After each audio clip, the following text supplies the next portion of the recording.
दृष्टि न संशय न काम ही, न क्रोध व नींद सताए।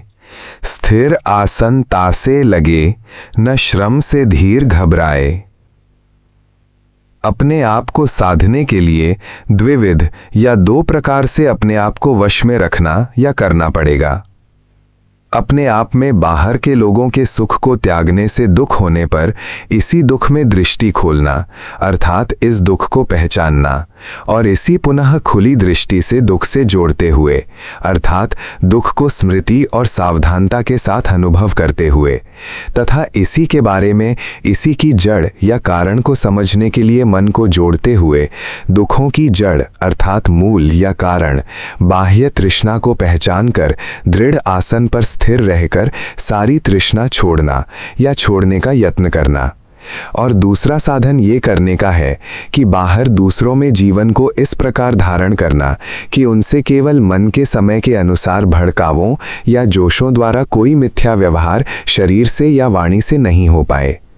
इतना ही नहीं, इन मिथ्या दूसरों के प्रति कुछ करने के मन के भाव तक भी न जन्मने पाए। यदि जन्मे तो उन्हें उनके विपरीत मैत्री आदि की भावना द्वारा शुद्ध मन रचाकर दूर कर दें। परंतु इस सब के लिए एकांत में दीर्घकाल तक आसन पर टिकने की आवश्यकता है, और दीर्घकाल तक आसन पर स्थित होने के लिए मन में बाहर के संसार की कोई लगन विघ्न करने वाली नहीं होनी चाहिए।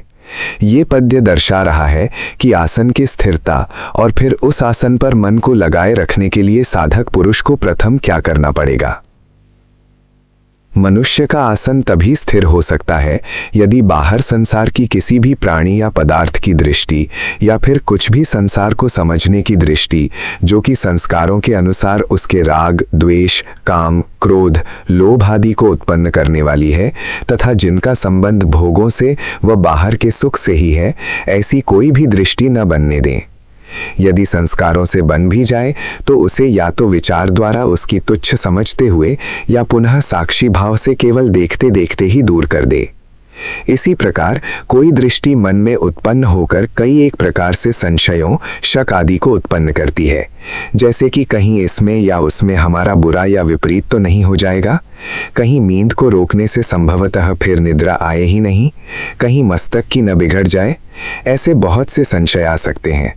इन सब को रोके अर्थात सही विचार तथा बुद्धि या ज्ञान उपजाकर रोकता हुआ आसन पर स्थिर रहे, आसन शिथिल न होने दे, और कोई भी इच्छा जो मन में चक्कर लगाए उसे भी इसी प्रकार रोकने का विचार बनाए, और ध्यान में सब बंधन पहचानने का यत्न रखें। पहचानने पर सबको परिहार करने या छोड़ने के ही यत्न से आत्मा में सुख पाने के मार्ग पर रहे। संसार में सदा बने रहने वाले सुख की आशा न रखे। इससे आसन स्थिर होगा, ध्यान जमेगा। श्रम या परिश्रम करने से धीर पुरुष घबराए नहीं। इसका ये तात्पर्य है कि किसी को भी जन्म से संसार का संग छोड़कर एकांत में बैठने की आदत तो है ही नहीं। जब वो इस एकांत आसन पर अपना अधिक समय व्यतीत करना चाहेगा तो उसे संसार वाला मन बड़ा दुखी करेगा, इसे आसन छोड़ने की ही प्रेरणा देगा। तब साधक पुरुष धीरता रखें और उस दुख में भी धैर्य न छोड़ता हुआ आसन के समय को दिनों दिन थोड़ा बहुत बढ़ाता ही जाए। इस प्रकार उसे आसन स्थिर करने का अभ्यास हो जाएगा। दुख में आसन पर डटे रहने का श्रम या परिश्रम बनाए रखें। धैर्य या धीरता भी इसी का नाम है कि दुख पड़ने पर भी बुद्धि रखता हुआ और अपनी स्मृति, अपनी याद और होश को न खोता हुआ दुख को व्यतीत करता जाए, बिताता जाए।